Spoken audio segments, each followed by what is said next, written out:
Ok, Bandeko Balandi à Radio-Télévision, La Voix des Lettres et la chaîne qui survole.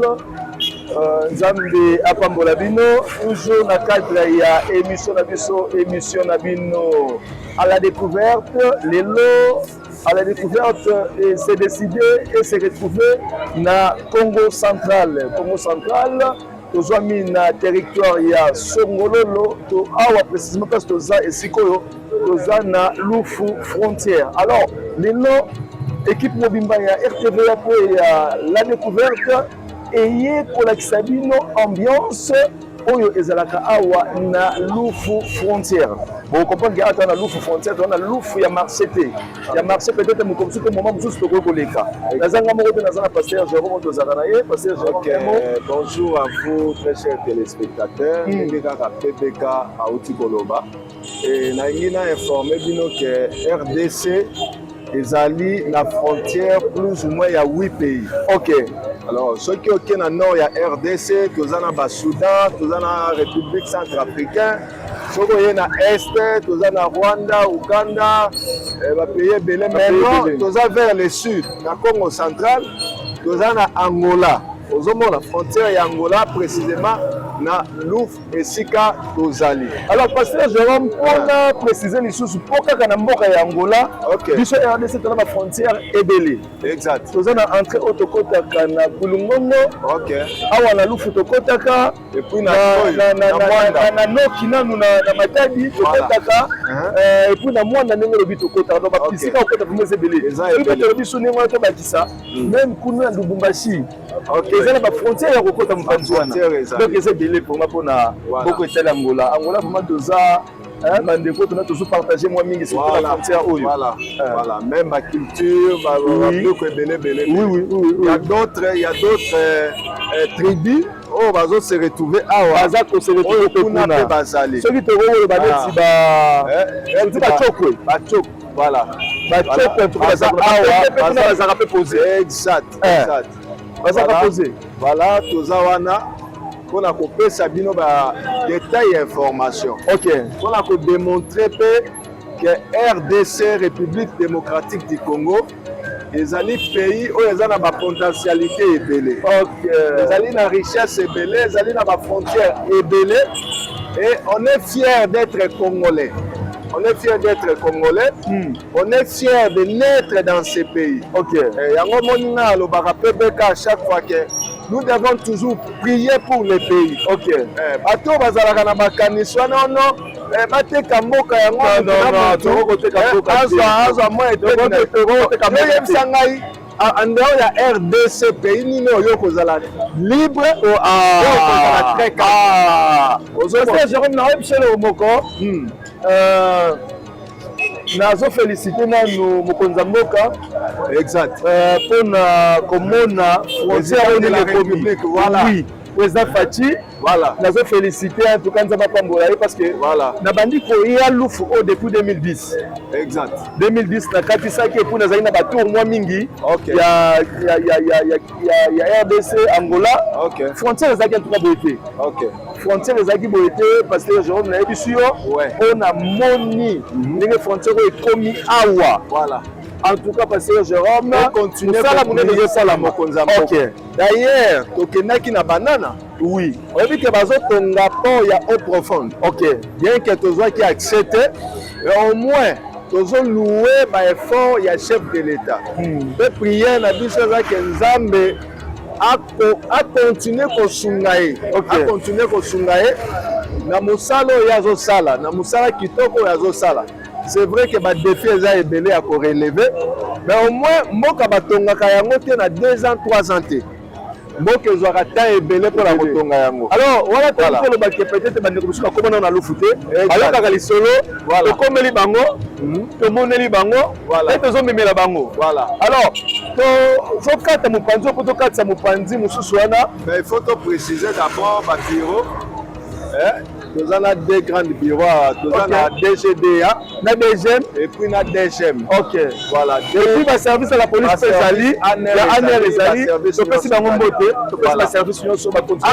Ah Wambote. Voilà. To pesi pe capitaine Aigle. To pesi pe capitaine Aigle. Voilà. La police Mbote. To pesi pe maman Jeanne Mouite na DGM. Na DGM. Zama Pambola. Donc toza toujours na ngambo ya RDC. Alors tozo katisa na ngambo wana la RDC kaka me bomona je crois Angola na ngambo. Voilà. Mais tos autorisation to soma ki jeton te. Oui, on a encore l'Angola pour la jeton te sinon parce que j'avais la facilité. Nicole et les sous to kokati to ya. Voilà. Wana la kanisi to ko matina ngambo kuna. Alors à suivre. Holanda. Alors à suivre. À suivre.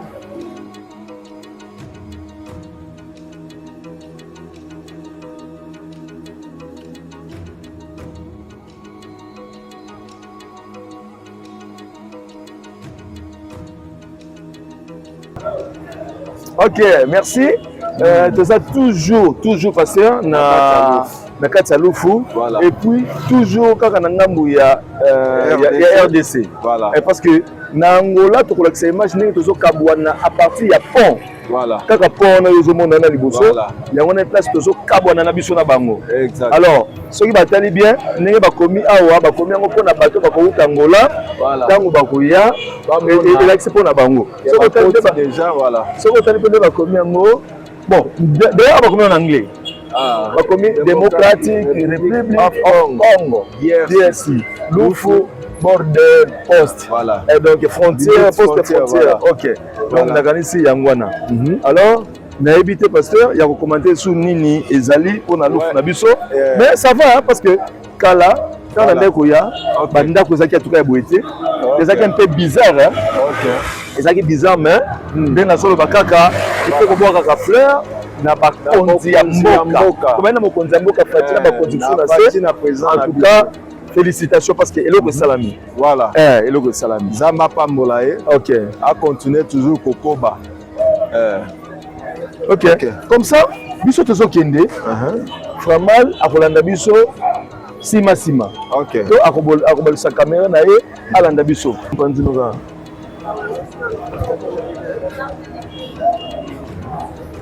Biwango za ebele DGDA auto DGM Babaloli auto DGDA Babaloli donc ceux qui ont na RDC au mona deuxième la gauche na yo DGDA na droite ceux qui signo uti Angola DGDA na droite deuxième la gauche na yo.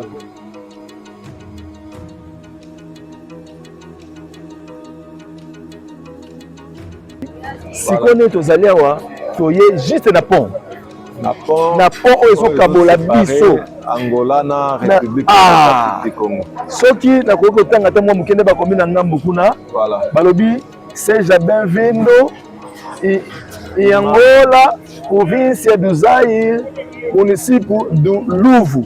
Donc lakisi soyez les bienvenus en Angola, province du Zaire, município de Luvu. Bango ba Luvu kuna nde biso ba Luvu awa. Exact. Voilà. Alors tout le monde déjà to expliquer ba. Et puis voilà. Nazo pesa mbote parce que j'ai un petit kangala zonga la mbote. Na pesa mbote. Bosu. Tout bien? Yeah. Como te chamas? Eduardo. Fala uma palavra. No Congo? Em português? Sim. Yeah.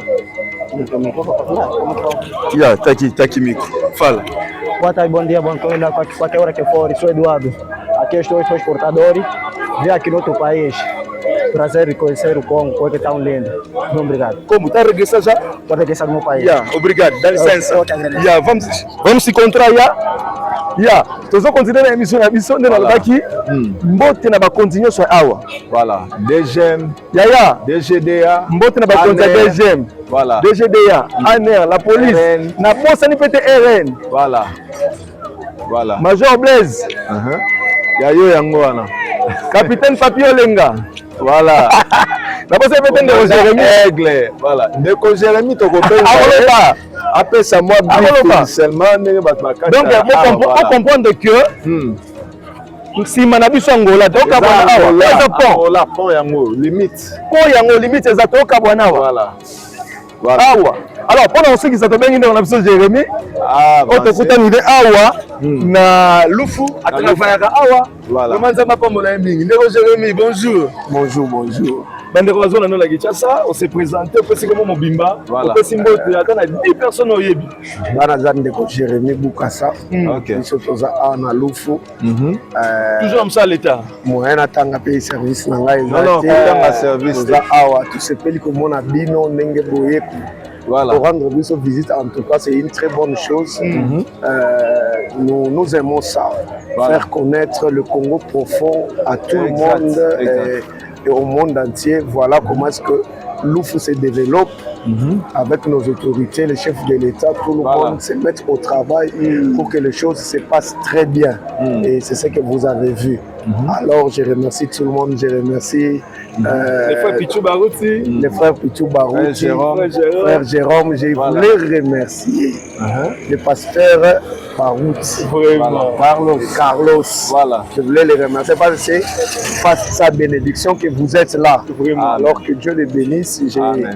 J'ai béni mon pasteur, le pasteur Timothée Ramazani, ma femme, Maman Paradis, mon pasteur à Lubumbashi, l'apôtre Jean-Clément Diambilay, en tout cas, et tout le monde, tous les Congolais, soyons unis, ensemble, dans la paix, nous allons faire développer notre pays, que Dieu bénisse tout le monde. Sinon, le travail, ça se passe très bien. Non, ça se passe très bien, on est là, on travaille. Nous, c'est la sécurité du pays. On travaille pour que notre pays soit sécurisé et ça va. En tout cas, merci beaucoup. Merci. Merci, que Dieu vous bénisse. Merci. Nous sommes presque arrivés à la fin.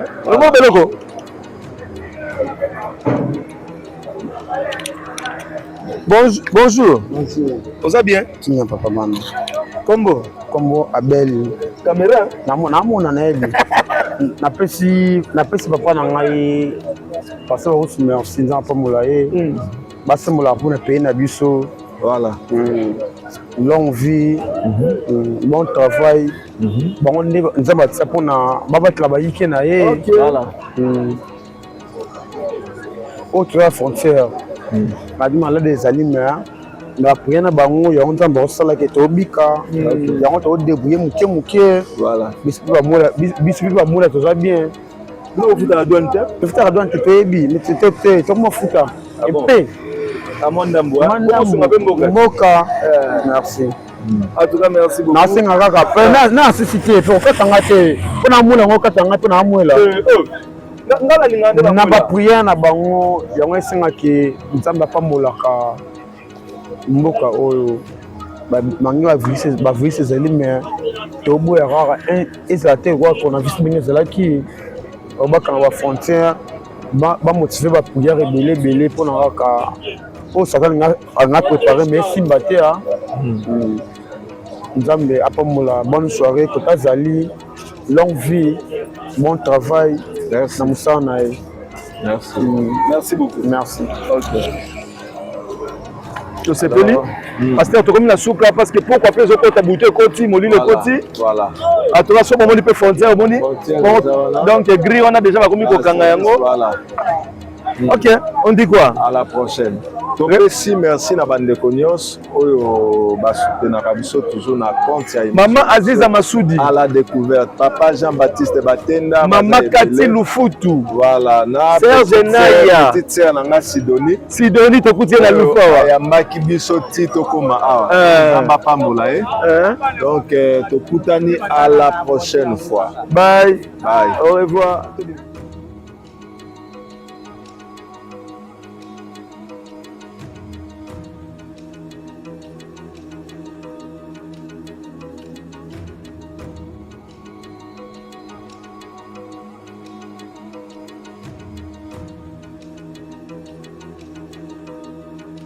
Frères et sœurs, shalom, Nzambe apambola bino esika nyonso bozali kolanda biso. ezali ndeko na bino oyo abiangami na kombo ya frère Jérôme bamusu babenga pasteur Jérôme elongo na frère Pichu baruti Kuminga. Alors je crois que bauti kolanda émission à la découverte oyo uti koleka. C'est pour vous dire que souci na biso eza que bozangaka ba image te bozangaka biloko malamu te na chaîne na biso oyo ezali pe chaîne na bino RTVA, raison pour laquelle tozwaki inspiration pour na émission wana.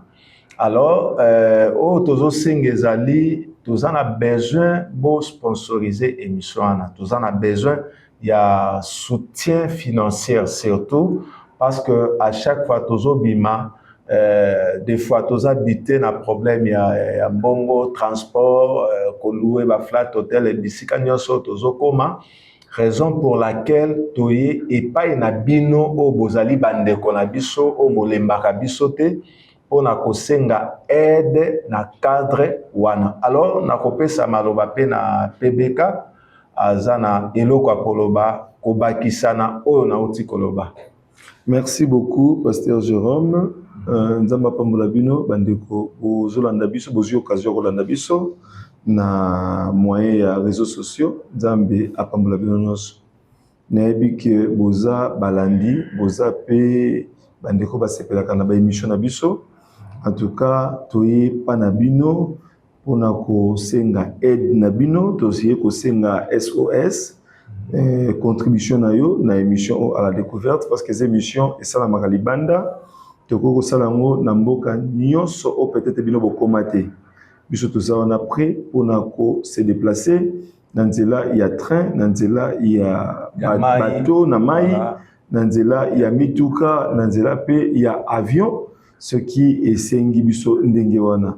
Alors kokanga motema te tozolanda biso ba numéro na biso eza affiché ndenge omoni wana bokoki ko contribuer na o nyonso nzambe a touché na motema ata $1 ata $10 ata $100 ata $1000 la mbongo nyonso oza nango et ko permettre biso que chaque mois tobimaka tokende kosala émission tobimaka chaque mois tobimaka po tokende kosala ba émission oyo atoka ko hésiter te kotalela moninga te parce que balobaka brebis oyo azana ba berger mibale alala kanzala parce que oyo kanisi que oyo alesi oyo pa kanisi ka lesi alors bobomi nzala. Si s'agit bien de bolesa ye yolesa.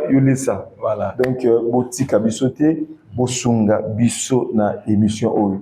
Alors pasteur Jérôme nzama pa bolba ndeko so bana pousser ko sunga biso peut-être bazangi pe mosolo na ba o basunga ka biso déjà. Voilà. Lokola totanga ta mwandambu nzamba pambola chef Bob apambola pe pasteur Carlos apambola Sir Kati Lufutu apambola Serge Naya voilà Sir Aziz Amassoudi Sir Joyce Sir Genaya Esotangi oui nani Jean-Baptiste Matenda. Il y a aussi couple Jean nani Odette Kassoua papa Jean Kassoua Jean Kassoua voilà bande waze belé yo pe kota parmi bandeko oyo ekozamala mingi tozanga te ko remercier kabino to bosi apete ndo na biso Serge Jean Mwite oyo aza na lufu nzamba pamboli parce que patika biso te exact. Donc na kaniti tozana ngo ya ngwana na o etikali nzambe apambola bino pe kimia na mabota na bino. Merci. Merci.